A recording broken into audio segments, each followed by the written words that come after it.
Well, hello. Thank you so much for being here. Thomas and I have been searching all over social media looking for, conversations that are going on. And one thing that seems very clear is many parents out there are having issues or troubles getting their children to commit to school, getting their children to actually do the homework. So we're going to teach you how to actually inspire and motivate your kids to choose to cooperate. Yeah, exactly. And so think of how many times we found ourselves saying, hey, we really want them to do their homework. So we're like, hey, I'll take you to the park if you get that homework done. Or we'll go get some ice cream if you really behave well today. We find ourselves bribing first. And how many times do you think that happens, Bonnie? Yeah, that happens a lot. And in fact, so much so that experts all over, online with articles and whatnot are saying, do not use rewards of any kind to encourage your children to be motivated in school. And I get that bribing's not a good idea, because then pretty soon you'll ask your kids to help you bring the groceries in and they'll be like, what are you going to give me? Right? So bribing's not good, but there's a difference between bribing somebody and actually focusing on what's really important to that person. And that is one thing that I know for sure is missing in our parenting courses today. Yeah, so think of the life skill. Why do you go to work? Well, you go to work to get the money. Well, what's the money for?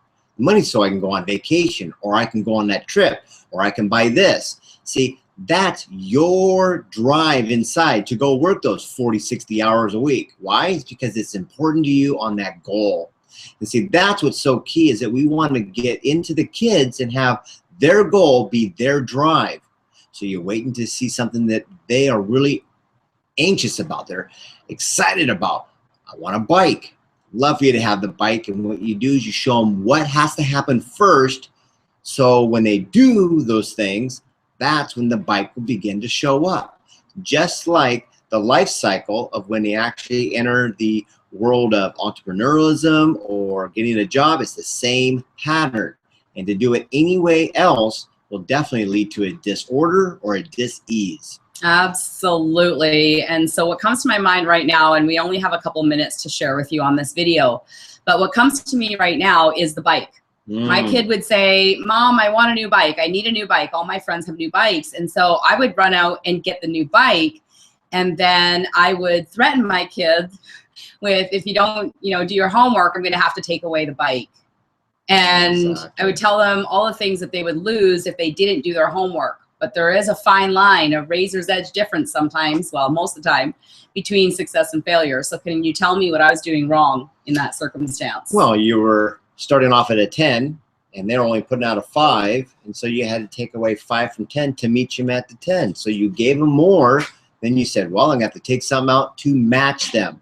You start off at 0, and it's like, well, on how much homework did you actually do accomplish, that's how much you'll be able to maybe go ride the bike. So it could be like a 5, 10, or 15 minutes. And it's a real subtle difference. It's not a reward. They're going to be able to ride the bike either way, but it's a matter of how much effort they put out.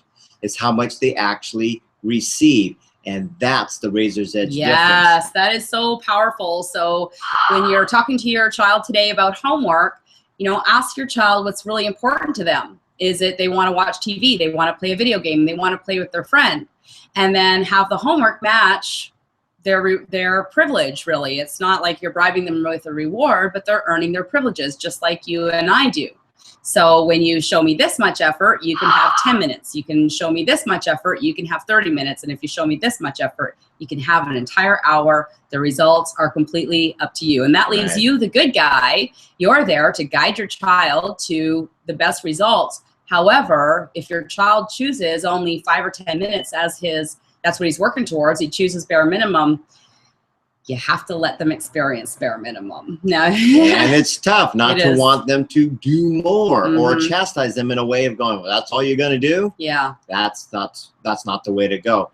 But when you think about it, as they learn that life skill, now they're in the workforce. So that next job promotion, they put out that extra effort, they can reach it. Yeah. They've already have what it takes, and that's what's key. Very, very awesome. Thank you so much for sharing. This comes from nearly 18,000 hours working with thousands of children, always using guiding behavior, always using the word yes, and always empowering the children to focus on what was important to them. And every single parent that chooses to engage with Learning to Speak Kid and with our program, they experience massively positive results. So I'm not going to sit here and promise you overnight quick fixes or anything like that, but I can promise you hope. And I can promise you that this is a brand new approach that's new to you that you've never heard of or seen anywhere before. Thank you so much. Enjoy the rest of your day.